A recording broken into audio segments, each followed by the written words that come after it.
Akala ko talaga sa makikita ko lang sa iba yung ganun. Mangyayari din pala sa akin na napagkamalan ako magnanakaw sa isang mall. Kasi ganito yun, nung nakatambay ako dun sa may bandang food court, may lumapit.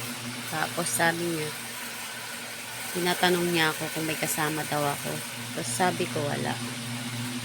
Tapos nung pagkasabi ko wala akong kasama, sabi niya,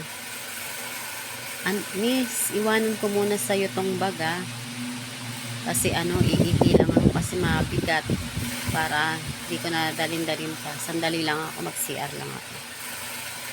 Tapos nung sabi ko sige, iwanan mo na dyan, papantayan mo.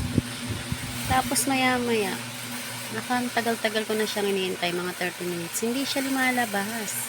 Sabi ko, asa na kaya yung mama na nag-iwan dito ng bag? Laki-laki pa naman ng bag niya, kulay black. Tapos parang daming laman. Ngayon, sobrang tagal niya. Na-curious ako, tinignan ko. Nung nakita ko yung bag, ang daming pera. Mga estimate ko, mga 2 million, 3 million, mga ganun. Tapos ang dami. Ngayon, natakot ako. Sabi ko, ba't iniwan yung pera? Ang dami nito. Ngayon, hintay ako ng hintay. Tagal niya naghintay. Tapos, syempre, naisip ko, malaking pera to. Yayaman na ako nito pag ang tagal naman. Hindi ko nakasalanan yun kasi ba't ang tagal niya? Mga 1 oras na akong naghihintay. Ngayon, kinuha ko na yung bag.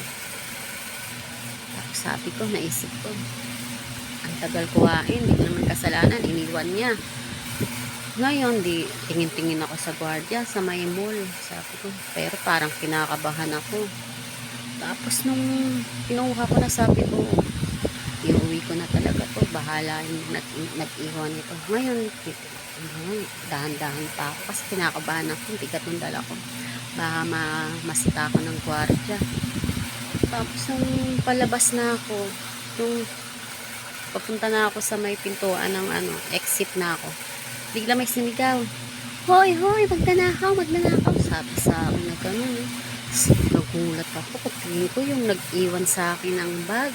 Sabi, magnanakaw daw ako. Di sabi ko, paano ninakaw? Sa'yo naman to, hindi ko naman to ninakaw. Tapos sigaw pa rin siya ng sigaw. Syempre, natakot na ako, kinabahan na ako. Lumabas na ako, dire-diretso akong lumabas. Tapos, hinabol na ako ng mga gwardiya. Paghabol sa akin ng gwardiya, nadapa ako. Kalot ang pera, daming pera. Tapos, nung ayan na, hulihin na ako ng gwardiya. Bigla akong nagising. Panaginip lang pala. Kala ko totoo. Ay, buhay.